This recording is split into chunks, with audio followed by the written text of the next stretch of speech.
اسلامی مجاہدین سومناتھ کے قلعہ پر چڑھ جاتے ہیں، اسلامی جھنڈا لہرایا جاتا ہے، ایک مجاہد پیچھے سے آ کر کہتا ہے اے سپہ سالار اعظم اب دعا سے اپنے ہاتھ کو چہرے پر پھیرو، وہ دیکھو مجاہدین کا دستہ قلعہ پر جا رہا ہے، وہ دیکھو اسلامی جھنڈا لہرایا جا رہا ہے۔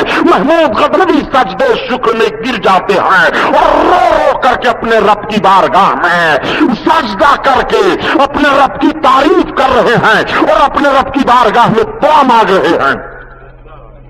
حضرت محمود غزنوی کی فوج کامیاب ہو گئی، جھنڈا لہرایا جا چکا، سارے معاملات سامنے آئے، پکڑا گیا، قلعہ میں رہنے والوں کی گرفتاری ہوئی، کچھ بھاگے، کچھ مارے گئے، کچھ کو چھوڑا گیا۔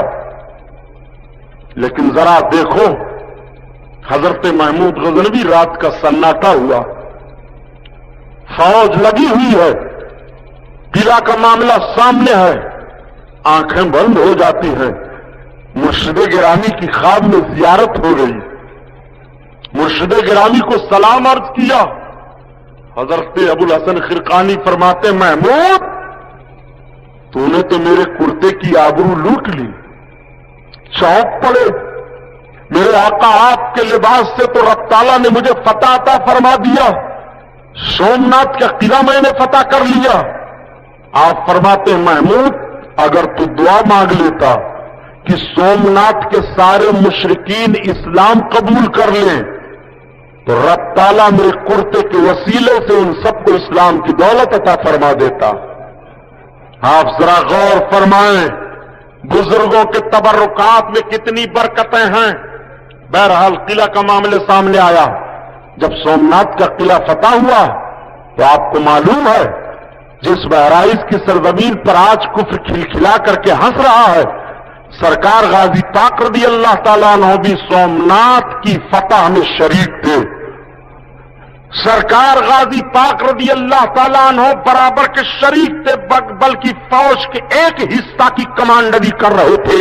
اور مورخین جب تحقیق کر کے بتاتے ہیں تو یہ بتاتے ہیں کہ داہنی جانب سے سومناتھ کے قلعہ پر فوج کا جو دستہ وہ داخل ہوا تھا اس کی قیادت حضرت سیدنا محمود غزنوی کے بھانجے حضرت مسعود غازی کر رہے تھے اور یہ قلعہ کے اوپر چڑھ رہے تھے۔ انہوں نے داہنی طرف سے سومناتھ کے قلعے پر حملہ کیا تھا۔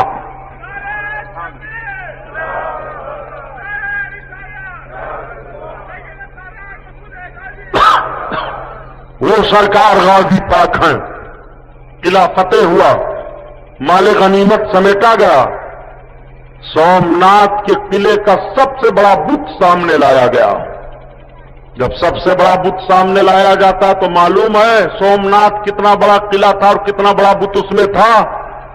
حضرت مفتی عبدالوحید صاحب قبلہ سے پوچھو، علماء بیٹھے ہیں، حضرت شیخ سعدی رحمت اللہ تعالی علیہ اسی دور کے بزرگ ہیں۔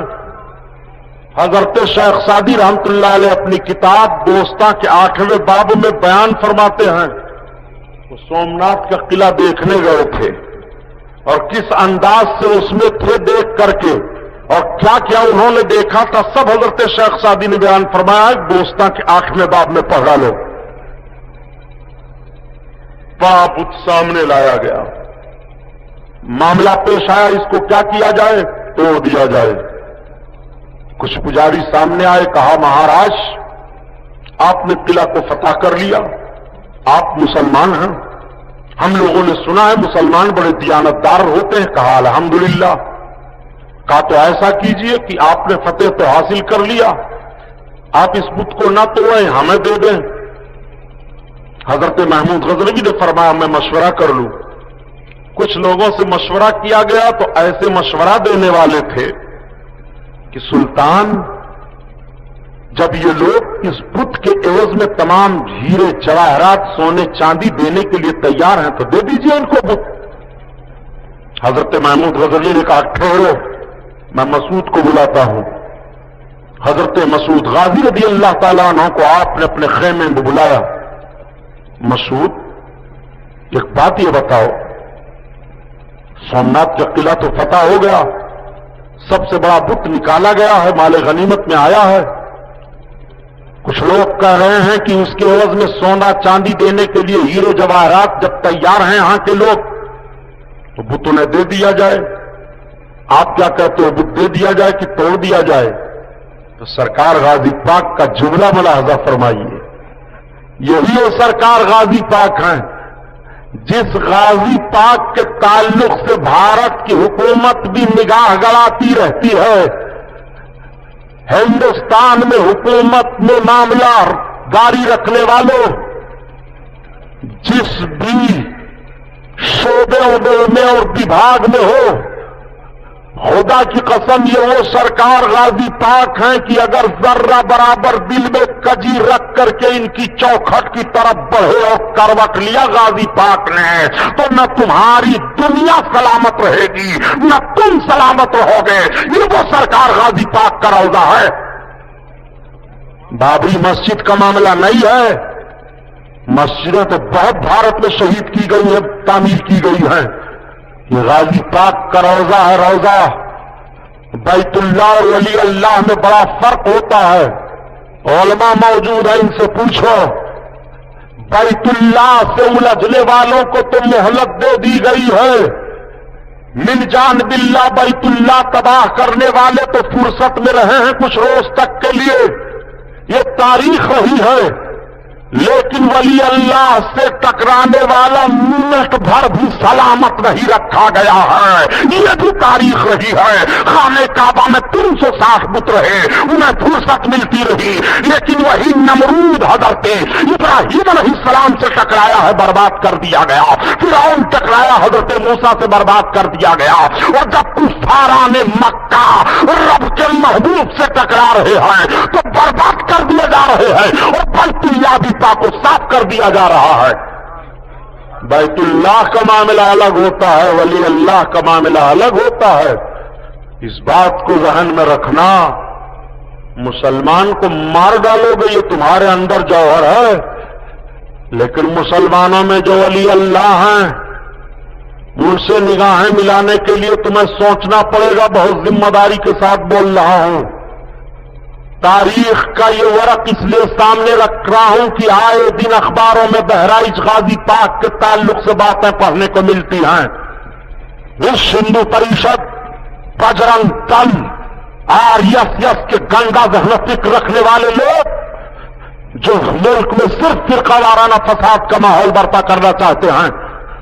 حکومت ہند بھی غور و فکر سے یہ طے کر چکی ہے کہ یہ سب فرقہ وارانہ ماحول پیدا کرنے والی جماعتیں ہیں. یہ جماعتیں جو رشیوں اور ملوں کے خلاف بولا کرتی ہیں, اللہ کے مقدس ولیوں کے خلاف بولا کرتی ہیں. جب یہ ولی اللہ کے وہی خواہ نہیں ہو رہے ہیں, ان کے معتقد نہیں ہو رہے ہیں, تو ہندوستان کے یہ فلاح و بہبود کے لیے کبھی بھی اپنے قدم کو آگے نہیں بڑھا سکتے ہیں. سنو, یہ دینی جلسہ ہے. تاریخ کا جھروکھا اس لیے آپ کے سامنے کر رہا ہوں کہ جھانک کر کے دیکھو. حضرت محمود غزنوی نے کتنا اچھا جملہ ارشاد فرمایا. بیٹا مسعود, میں تم سے رائے لے رہا ہوں. مامو جان کے سامنے آپ عرض کرتے, مامو جان آپ کو اختیار ہے, آپ سلطان ہو, حکومت آپ کی ہے, فوج آپ کی ہے, یہ سارے لشکری آپ کے ہیں, آپ جو فیصلہ کر دیں ہم بسر و چشم قبول کرنے کے لیے تیار ہیں. لیکن آپ کے بعد تاریخ مرتب کی جائے گی.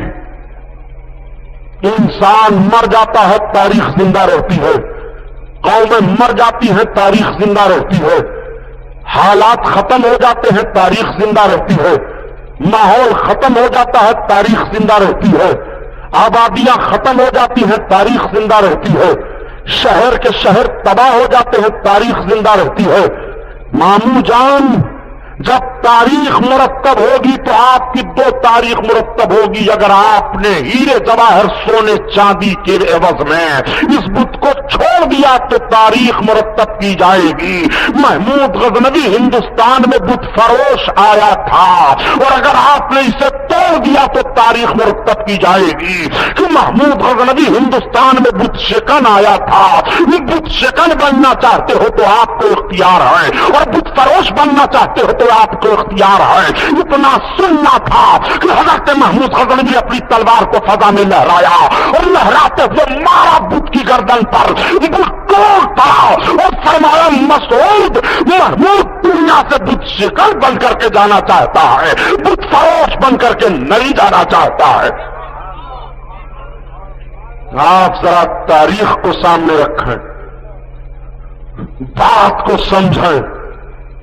وہ سرکار غازی پاک رضی اللہ تعالیٰ عنہ ہیں. حضرت غازی پاک کے لیے یہ طے ہوا, کچھ لوگوں نے دیکھا کہ اگر محمود غزنوی کے قرب میں اسی طرح سے رہے تو سلطنت غزنی کے یہی مالک نہ بن جائیں تو ہم لوگوں کے لیے دقت ہو جائے.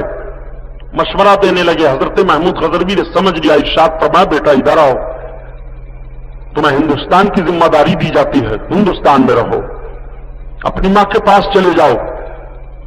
سرکار غازی پاک رضی اللہ تعالیٰ انہوں نے منظور فرما لیا. سمجھ گئے آپ امام جان حاسدوں کی بنیاد پر اس طرح سے مجھے اچھا مشورہ دے رہے ہیں.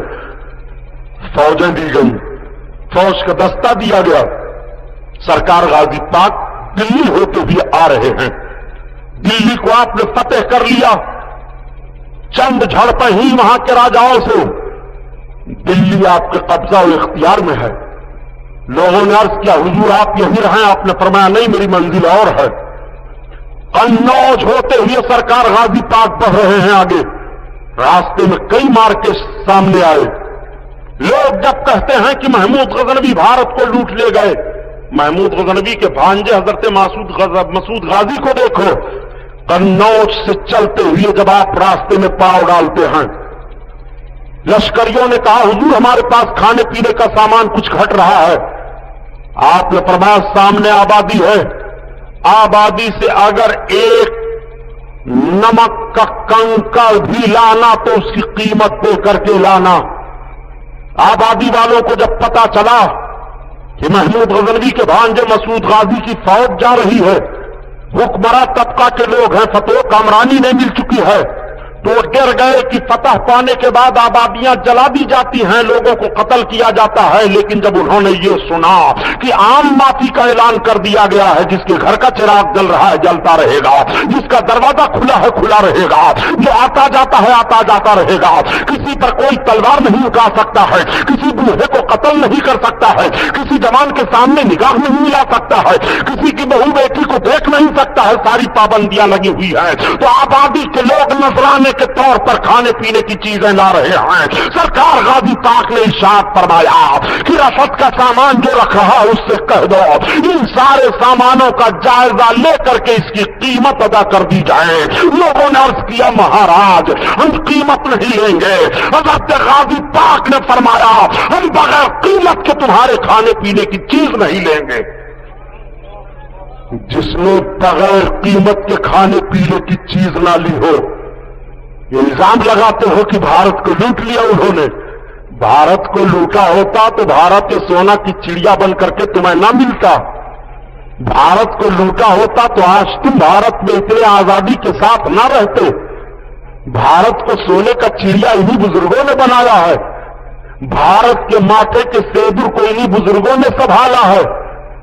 بھارت کی آبرو کو اپنے خون کو دے کر کے انہی بزرگوں نے بچایا ہے. ہماری داستان تک بھی نہ ہوگی داستانوں میں. ہم بڑے مجرم دکھائی دے رہے ہیں, ہم وطن کے وفادار نہیں ہیں. آپ ذرا غور فرمائیے ہفتے میں ہم نے کتنی وفاداری پیش کی ہے. سرکار غازی پاک رضی اللہ تعالیٰ عنہ بہرائچ شریف کی سرزمین پر تشریف فرما ہو گئے. سرکار غازی پاک نے اپنے زندگی کا تقدس کیسا پیش کیا ذرا اندازہ لگائیں. سرکار غازی پاک پر جب راجاؤں کی رانیاں کی نگاہیں پڑتی ہیں اور ان لوگوں نے دیکھنا چاہا کہ دیکھا جائے, سنا گیا ہے کہ اسلامی لشکر کا سپہ سالار صرف ابھی 14-15 سال کا لگ رہا ہے اور ایسا بچہ ہو کر کے اسلامی فوج کی قیادت کر رہا ہے. جب رات کے سناٹے میں جائزہ لیا جاتا ہے تو دیکھنے کے بعد دنیا کہہ رہی ہے, رات کی تاریکی میں دیکھا جائے تو یہ جوان بہت بڑا عابد دکھائی دے رہا ہے, اور دن کے اجالے میں دیکھا جائے تو بہت بڑا مجاہد دکھائی دے رہا ہے. جب میدان